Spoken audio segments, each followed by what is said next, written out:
ક્યારે એવું વિચાર્યું છે કે એવી કોઈ સિસ્ટમ હોય જે આપણી ઈચ્છા કે મૂડ પર ના ચાલે પણ બસ કામ કરતી રહે? એક એવી શાંત, અદૃશ્ય તાકાત જે આપણને ત્યારે પણ આગળ ધપાવે જ્યારે આપણો ઉત્સાહ બિલકુલ શૂન્ય હોય. આજે આપણે આ જ સાયલન્ટ સિસ્ટમ વિશે ઊંડાણમાં વાત કરીશું. આ વાર્તા લગભગ બધાને પરિચિત લાગશે, ખરું ને? પછી એ નવા વર્ષનો કોઈ સંકલ્પ હોય કે કોઈ નવો પ્રોજેક્ટ, શરૂઆત હંમેશા ધમાકેદાર હોય છે. પણ થોડા જ દિવસોમાં ખબર નહીં ક્યાંથી એ બધો જ જોશ ઠંડો પડી જાય છે અને આપણે પાછા ત્યાં જ આવીને ઊભા રહી જઈએ છીએ જ્યાંથી શરૂઆત કરી હતી. પણ જો એમ કહેવામાં આવે કે સમસ્યા આપણામાં નથી પણ આપણી રીતમાં છે તો? જી હા, આ કોઈ આપણા ચારિત્ર્યની ખામી નથી પણ આપણી સિસ્ટમની એક ડિઝાઇન ખામી છે.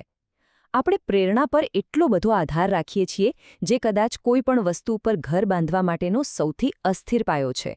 અને આ જ છે પ્રેરણાનો ફંદો. શરૂઆતમાં જે નવીનતાનું રોમાંચ હોય છે ને, એ જેવો ઓછો થાય છે તરત જ આપણી આગળ વધવાની ઈચ્છા પણ ઓછી થતી જાય છે. અને બસ આ જે પોઈન્ટ છે જ્યાં સારામાં સારા ઈરાદાઓ પણ દમ તોડી દે છે. અહીંયા જ આપણે સૌથી મોટી ભૂલ કરીએ છીએ.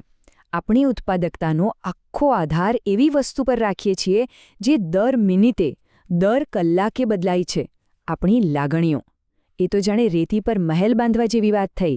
એ ક્યારેય ટકવાનું નથી. અને આંકડાઓ તો આ વાતને વધારે સ્પષ્ટપણે કહે છે. શું તમને ખબર છે, સ્ટ્રાવા જેવી ફિટનેસ એપ એ એક દિવસને ક્વિટર્સ ડે, એટલે કે છોડી દેવાનો દિવસ, એવું નામ આપ્યું છે. એ છે જાન્યુઆરીનો બીજો શુક્રવાર, જ્યારે મોટાભાગના લોકો પોતાના નવા વર્ષના સંકલ્પોને તિલાંજલિ આપી દે છે. આ સ્પષ્ટપણે બતાવે છે કે માત્ર પ્રેરણા પર નિર્ભર રહેવું એ નિષ્ફળતાને આમંત્રણ આપવા જેવું છે. તો જો સાચો દુશ્મન આળસ નથી, તો પછી છે શું? એ છે નિર્ણય લેવાનો થાક. દરરોજ આપણે જે સેંકડો નાના નાના નિર્ણયો લઈએ છીએ એ આપણી માનસિક બેટરીને ચૂપચાપ ડ્રેન કરી નાખે છે. ખાલી એકવાર વિચારો, સવારે ઉઠીને શું પહેરવું, નાસ્તામાં શું બનાવવું, પહેલાં કયો ઈમેલ ચેક કરવો. આ બધા નિર્ણયો ભલે નાના લાગે, પણ બપોર સુધીમાં તો આવા ડઝનેક નિર્ણયો ભેગા મળીને આપણી માનસિક ઊર્જાનો મોટો હિસ્સો ખાઈ જાય છે.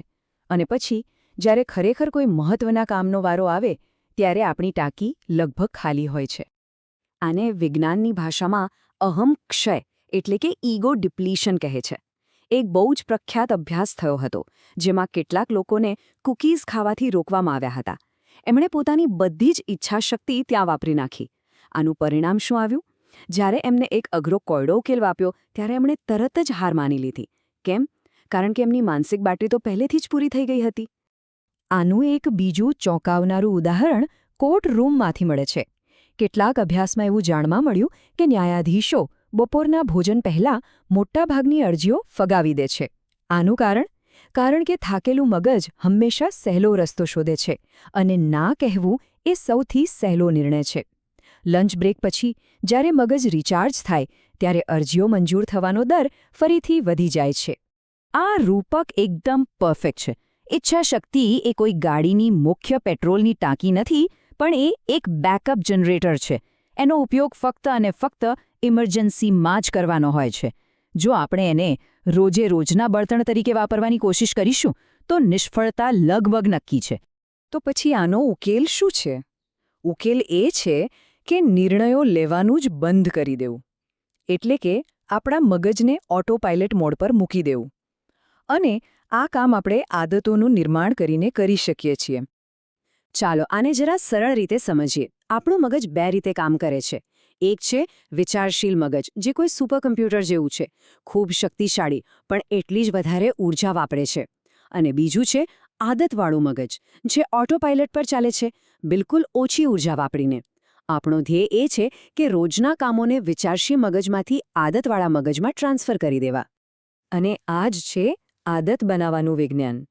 જ્યારે આપણે કોઈ પણ કામ વારંવાર કરીએ છીએ ત્યારે આપણા મગજમાં એના માટે એક નવો રસ્તો, એક ન્યુરલ પાથવે બને છે. ધીમે ધીમે એ રસ્તો એટલો પાક્કો થઈ જાય છે કે એ વર્તન આપમેળે કોઈ પણ જાતના વિચાર વગર થવા લાગે છે. આનાથી આપણી કિંમતી માનસિક ઊર્જા બચી જાય છે. તો આ ઓટોમેશન આપણે બનાવી કેવી રીતે શકીએ? બળજબરીથી નહીં, પણ એક સ્માર્ટ ડિઝાઇનથી. ચાલો એક એવી સાયલન્ટ સિસ્ટમ બનાવીએ જે આપણને સાચા કામ કરવા માટે આપોઆપ સહજતાથી દોરી જાય. આ એક વાક્યમાં આખા વિચારનો સાર આવી જાય છે. પ્રેરણા એટલે હવામાન. આજે તડકો છે તો કાલે વરસાદ પણ હોઈ શકે. પણ સિસ્ટમ એટલે આબોહવા, જે સ્થિર અને ભરોસાપાત્ર હોય છે. આપણે આપણી ઉત્પાદકતા માટે આબોહવા બનાવવાની છે. રોજે રોજ બદલાતા હવામાન પર આધાર નથી રાખવાનો. આ સિસ્ટમ મુખ્યત્વે 4 આધાર સ્તંભો પર ઊભી છે. પહેલું, બિનજરૂરી નિર્ણયોને જીવનમાંથી દૂર કરવા. બીજું, આપણી આસપાસના પર્યાવરણને એવી રીતે ગોઠવવું કે સાચું કામ કરવું સહેલું અને ખોટું કામ કરવું અઘરું બની જાય. ત્રીજું, સંક્રમણ વિધિઓ બનાવવી જે એક કામમાંથી બીજા કામમાં સ્વિચ કરવામાં મદદ કરે. અને ચોથું, વર્તણૂકને એક ક્રમમાં ગોઠવીને એક આદતને બીજી આદત સાથે જોડી દેવી. આ ચારેય આધાર સ્તંભોનો એક જ હેતુ છે: આપણી માનસિક ઊર્જાને ફાલતુ નિર્ણયોમાં વેડફાતી બચાવવી અને એને ત્યાં લગાવવી જ્યાં એની ખરેખર જરૂર છે. ટૂંકમાં, કામને ઓટોમેટિક બનાવી દેવું. સારું, તો હવે થિયરી બહુ થઈ. ચાલો સીધા એક્શન પર આવીએ. અહીં એકદમ સરળ એક્શન પ્લાન છે જે આજ રાતથી જ શરૂ કરી શકાય છે. પણ હા, એક વાત યાદ રાખવી જરૂરી છે. સિસ્ટમ બનાવવામાં સમય લાગે છે. પહેલું અઠવાડિયું કદાચ થોડું અઘરું લાગશે, એમાં મહેનત કરવી પડશે. પણ ધીરજ રાખજો. થોડા અઠવાડિયામાં જ ઘર્ષણ ઓછું થતું જણાશે અને સિસ્ટમ પોતે જ આપણને આગળ ધપાવવા લાગશે. તો શરૂઆત ક્યાંથી કરવી? આ રહી એક 15 મિનિટની યોજના.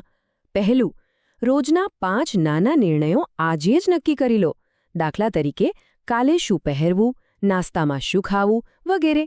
બીજું, આપણા પર્યાવરણમાં કોઈ એક નાનો ફેરફાર કરો. અને ત્રીજું, સવાર માટે 3 પગલાંની એક સાવ સરળ ચેન બનાવો. પરફેક્ટ બનાવવાની ચિંતા ના કરતા, બસ શરૂઆત કરો. આ વાત હંમેશા યાદ રાખવા જેવી છે. એક સામાન્ય સિસ્ટમ જે રોજ ચાલે છે, એક એવી પરફેક્ટ સિસ્ટમ કરતાં લાખ ગણી સારી છે જે ફક્ત આપણા વિચારોમાં જ અસ્તિત્વ ધરાવે છે. અમલ કરવો એ જ બધું છે. તો અંતે સવાલ એ જ છે: આપણે હવામાન પર નિર્ભર રહેવું છે કે પછી પોતાની આબોહવા બનાવવી છે? આપણે પ્રેરણાની આવે અને જાય એવી લહેરો પર સવારી કરવી છે કે પછી એવી સિસ્ટમ બનાવવી છે જે દરેક તોફાનમાં અડીખમ ઊભી રહે? પસંદગી આપણે જ કરવાની છે.